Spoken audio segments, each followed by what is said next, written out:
来看一个姓吴的驾驶哦，因为伫路口无让过路人先行，互警察开单，伊个上法院，法院是以车甲过路人离无超过3公尺，判伊败诉。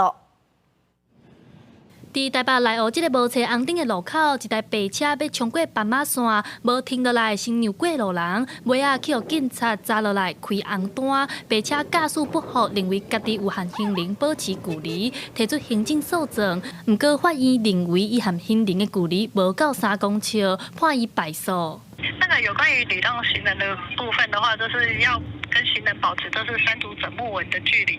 它或者是就是3公尺来做认定。新北市裁决处表示，驾驶伫咧车路看到过路人要过车路，毋若爱先停车先让过路人，车辆和行人嘛要保持3抓斑马线的跨度，也是3公尺的距离，才袂违法。若是无保持距离，机车会互人罚1200至1500块，汽车会互人罚6000块。长期关心行人安全的民间团体是认为，离偌远只是参考的数字，重要的是驾驶人爱有先让过路人的观念。 政府在3个整木纹的这种设施上面的话，它是一个判断的方式，但我们不希望说这个判断方式去拘束到所有，或者是约束到所有的驾驶人，而是驾驶人能够有一个认知是，只要有行人要使用的时候，预备停让的这种想法。民间团体认为，用3抓斑马线的跨度，也是3公尺这款规定，焦点变作离偌远的经济尔尔。因建议政府会当伫咧人济的所在做独立的交通号志，互行人车辆拢有独立的时间过马路，才会当确保行人的交通安全。记者戴阿双、柯敏哲台北报道。